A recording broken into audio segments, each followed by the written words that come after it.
여러분은 2002년의 그 뜨거웠던 여름을 어떻게 기억하십니까?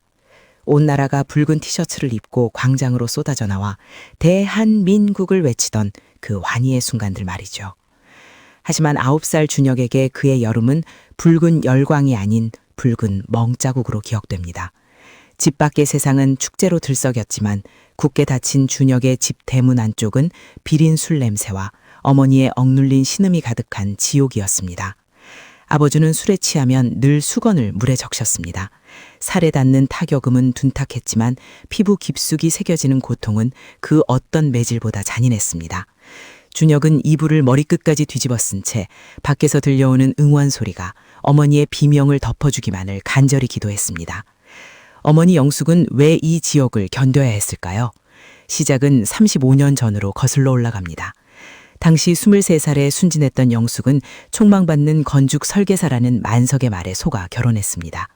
번듯한 사무실에서 도면을 그리는 남편을 꿈꿨지만 결혼식 다음 날 드러난 진실은 처참했습니다.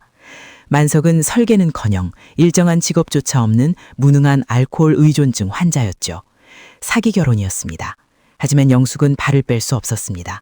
가부장적인 시대의 공기와 자식이라는 족쇄가 그녀의 발목을 잡았습니다.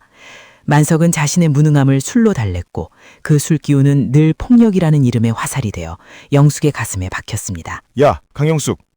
네가 나를 무시하니까 내가 일이 안 풀리는 거 아니야. 내가 원래 어떤 사람이었는지 알아? 이까지 술? 이건 약이야, 약. 만석은 늘 술 핑계를 댔습니다. 맨정신은 미안해서 때린 것조차 기억이 안 난다는 그 뻔뻔한 변명이 30년을 이어졌습니다. 영숙은 시장에서 생선을 팔고 남의 집 일을 도우며 만석이 마시는 그 독한 소주값을 벌었습니다. 준혁은 자라면서 깨달았습니다. 아버지가 휘두르는 건 수건이 아니라 어머니의 영혼을 갉아먹는 칼날이었다는 것을요. 9살 소년의 가슴에 새겨진 그 공포는 훗날 이 가정을 구원할 가장 날카로운 무기로 재련되기 시작했습니다. 준혁은 결심했습니다. 언젠가 이 술냄새 나는 어둠을 걷어내고 어머니에게 술냄새 없는 아침을 선물하겠노라고 말이죠. 세월은 흘러 준혁은 청년이 되었지만 집안의 공기는 한치도 변하지 않았습니다. 오히려 만석의 광기는 갈수록 교묘하고 대담해졌죠. 2014년의 어느 겨울밤 사건은 터졌습니다. 만석은 평소처럼 술을 마시다 별것 아닌 말다툼 끝에 주방으로 달려가 식칼을 집어들었습니다. 공포에 질린 영숙의 목을 겨눈 채 그는 오늘 다 같이 죽자며 광기를 부렸습니다. 준혁은 그날을 잊지 못합니다. 아버지의 눈에 서려 있던 지독한 허무와 살해. 다행히 인명사고는 면했지만 그날의 충격은 영숙의 몸을 안에서부터 무너뜨리고 있었습니다. 몇 달 뒤 영숙은 청천벽력 같은 진단을 받습니다. 암이었습니다. 30년간의 화병과 영양실조, 그리고 끊임없는 스트레스가 만들어낸 잔인한 결과물이었죠. 아내가 죽음의 문턱에 서서 항암 치료를 받는 와중에도 만석의 손에는 소주병이 들려 있었습니다. 당신이 아픈 게 내 탓이냐? 팔자가 사나워서 그런 거지. 병실 복도에서조차 술 냄새를 풍기며 소리를 지르는 만석을 보며 준혁이 안에서 무언가 끊어지는 소리가 들렸습니다. 그것은 오랫동안 붙들고 있던 천륜이라는 이름의 마지막 가느다란 끈이었습니다. 준혁아, 나는 괜찮다. 네 아버지는 원래 저런 사람인 걸 어쩌겠니? 그냥 내가 참고 죽으면 끝날 일이야.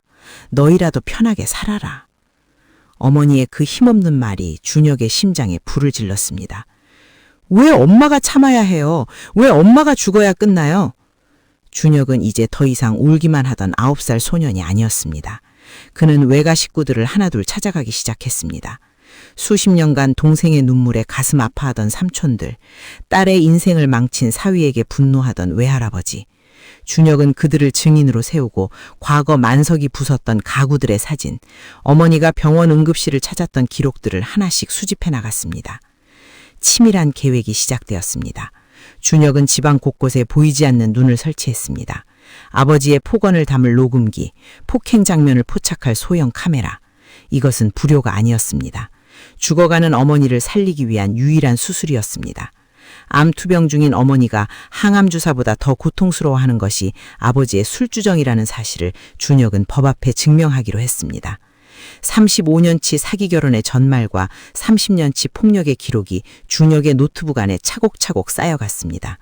이제 남은 것은 만석이 스스로 놓은 덫에 걸려들게 할 마지막 방아쇠뿐이었습니다. 준혁의 행보는 외유내강 그 자체였습니다. 겉으로는 여전히 성실하고 예의 바른 장남이었지만 그의 머릿속은 법적인 대응 시나리오로 가득 차 있었죠. 그는 가정폭력 전문 변호사를 찾아가 상담을 받으며 단순한 이혼을 넘어선 완벽한 분리 방안을 모색했습니다. 가족이니까 참고 살라는 말은 이 시대의 가장 잔인한 폭력이라는 것을 그는 누구보다 잘 알았습니다. 준혁은 외가 식구들을 소집해 비밀회의를 열었습니다. 35년 전 만석이 직업을 속였던 정황을 기억하는 증인들의 진술서가 하나둘 모였습니다. 준혁은 특히 만석의 알코올 의존증이 단순한 질병이 아닌 폭력의 수단이었음을 입증하는 데 집중했습니다. 술을 마시면 심신미약이라는 핑계가 법정에서 통하지 않도록 만석이 술을 마시기 전부터 폭력을 계획하거나 의도적으로 영숙을 괴롭혔던 정황들을 날짜별로 정리했죠. 35년 전 사기 결혼의 전말부터 시작해 2014년의 흉기 위협, 그리고 최근 암투병 중인 아내를 방치하고 폭언을 일삼은 기록까지 준혁의 파일은 그 자체로 한 여자의 인생을 난도질한 범죄 리포트였습니다. 준혁아, 걱정 마라. 내가 30년 전에 네 엄마 눈 부어서 왔을 때 다 적어놓은 일기가 있다. 그때 경찰 불렀어야 했는데 내가 미안하다. 이제라도 네가 용기 내줘서 고맙다. 외가 식구들의 지지는 준혁에게 천군만마와 같았습니다. 그들은 오랫동안 영숙의 윤물에 가슴을 쳤지만 영숙이 극구 말리는 바람에 나서지 못했던 이들이었습니다.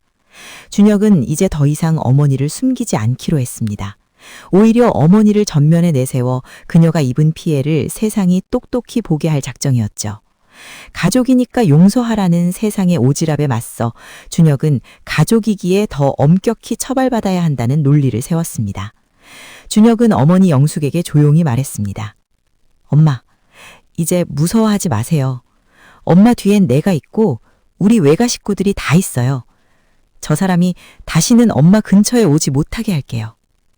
영숙은 아들의 강인한 눈빛에서 처음으로 희망을 보았습니다. 30년을 넘게 참아온 세월이 억울해서가 아니라 아들이 자신을 위해 칼을 뽑아든 그 용기가 너무나 고맙고 미안해서 그녀는 한참을 울었습니다. 준혁은 어머니의 그 눈물을 닦아주며 속으로 다짐했습니다. 이 눈물이 어머니가 흘리는 마지막 슬픈 눈물이 될 것이라고 말이죠. 이제 결전의 날이 다가오고 있었습니다. 만석이 늘 그랬듯 술에 취해 자신의 왕국이라 믿던 집안에서 폭군처럼 날뛸 그 밤, 준혁이 준비한 정의의 덫이 입을 벌리고 기다리고 있었습니다. 사건은 예상대로 터졌습니다. 만석은 그날도 소주 서너 병을 비우고 기세등등하게 집으로 들어왔습니다. 영숙이 항암치료 부작용으로 몸을 가누지 못해 저녁상을 차리지 못했다는 게 이유였습니다. 만석은 거실 탁자를 발로 차며 고함을 질렀습니다. 이 암 환자년이 어디서 배짱이야? 내가 벌어다 준 돈으로 병원 다니면서 밥도 안 차려? 그는 근처에 있던 텔레비전을 집어 던졌고 파편이 영숙의 다리를 스쳤습니다. 만석이 다시 영숙의 머리채를 잡으려던 그 순간 준혁이 그의 팔을 강하게 낚아챘습니다. 아버지, 아니 이만석 씨, 이제 그만하세요. 지금 경찰 오고 있습니다. 그리고 이 방 곳곳에 당신이 방금 한 짓 다 찍혔어요. 더 이상 술 핑계 대지 마세요. 당신은 오늘부로 이 집에서 나갑니다. 만석은 황당하다는 듯 웃었습니다. 이 자식이 미쳤나? 아비가 술 한잔하고 훈육 좀 하겠다는데 경찰? 야, 너 내가 누군지 알아? 하지만 경찰이 들이닥쳤을 때 만석의 허세는 무너졌습니다. 준혁은 경찰에게 미리 준비한 외장 하드를 내밀었습니다. 그 안에는 방금 전의 상황뿐만 아니라 수개월간 녹화된 만석의 상습 폭행 영상들이 담겨 있었습니다.